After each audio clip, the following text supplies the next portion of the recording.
नमस्कार दोस्तों। शिवरात्रि के विषय में जैसा कि आप सभी जानते हैं शिव भक्ति की महिमा, तो मैं आज आप सभी को बताऊंगी शिव भक्ति की शक्ति क्या होती। तो दोस्तों, इसके पहले वक्रतुंड चैनल को लाइक शेयर सब्सक्राइब कर लीजिए, फिर कथा सुनिए। शिव भक्ति की शक्ति जो कि शिवरात्रि पर सुना जाता है।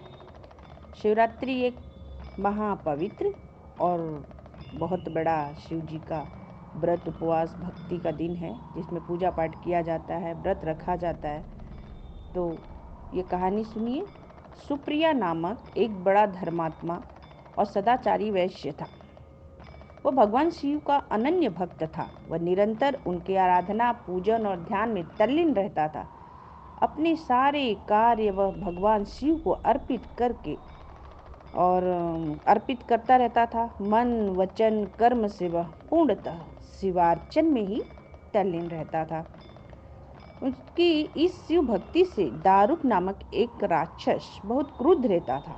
उसे भगवान शिव की पूजा किसी प्रकार भी अच्छी नहीं लगती थी। वह निरंतर इस बात का प्रयत्न किया करता था कि उस सुप्रिया की पूजा अर्चना में विघ्न कैसे पहुंचाई जाए। एक बार सुप्रिया नौका पर सवार होकर कहीं जा रहा था। उस दुष्ट राक्षस दारुक ने यह उपयुक्त समय देखकर उस नौका पर आक्रमण कर दिया। उसने नौका पर सवार सभी यात्रियों को पकड़कर अपनी राजधानी में ले जाकर कैद कर दिया। सुप्रिया कारागार में भी अपनी नित्य नियम के अनुसार भगवान शिव की पूजा आराधना करने लगा। अन्य बंदी यात्रियों को भी वह शिव भक्ति की प्रेरणा देने लगा।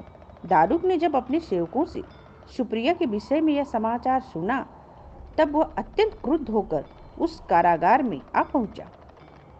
सुप्रिया उस समय भगवान शिव के चरणों में ध्यान लगाए हुए था। दोनों आंखें बंद किए बैठा था। उस राक्षस ने उसकी यह मुद्रा देखकर अत्यंत भीषण स्वर में उसे डांटते हुए कहा, अरे दुष्ट वैश्य, तू आंखें बंद कर इस समय यहाँ कौन से उपद्रव और षड्यंत्र करने की बात सोच रहा है।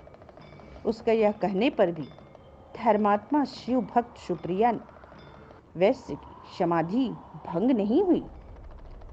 अब तो वह दारुक नामक महाभयानक राक्षस क्रोध से एकदम आग बाबूला उठा। उसने तत्काल अपने अनुचर राक्षसों को सुप्रिया वैश्य तथा अन्य सभी बंदियों को मार डालने का आदेश दे दिया। सुप्रिया उसके इस आदेश से जरा भी चिंतित और भयभीत नहीं हुआ। वह एक निष्ठ भाव और एकाग्र मन से अपनी और अन्य बंदियों की मुक्ति के लिए भगवान शिव को पुकारने लगा। उसे यह पूर्ण विश्वास था कि मेरे आराध्य भगवान शिव जी इस विपत्ति से मुझे अवश्य ही छुटकारा दिलाएंगे। उसकी प्रार्थना सुनकर भगवान शंकर जी तत्क्षण उस कारागार में एक ऊंचे स्थान में एक चमकते हुए सिंहासन पर स्थित होकर ज्योतिर्लिंग के रूप में प्रकट हो गए। उन्होंने इस प्रकार सुप्रिया को दर्शन देकर उसे अपना पाशुपत अस्त्र प्रदान किया। उस अस्त्र से राक्षस दारुक तथा उसके सहायकों को वध करके सुप्रिया से धाम को चला गया। भगवान शिव के आदेशानुसार ही इस ज्योतिर्लिंग का नाम नागेश्वर पड़ा। तो ये नागेश्वर ज्योतिर्लिंग कैसे पड़ा भगवान शिव का नाम, ये कथा इसी से आरंभ होती है। तो ये रही शिव भक्ति की शक्ति। तो दोस्तों, ज़्यादा से ज़्यादा लाइक शेयर सब्सक्राइब कीजिए और इस कथा को सुनिए शिवरात्रि पर, जो कि काफ़ी लाभदायक है। धन्यवाद।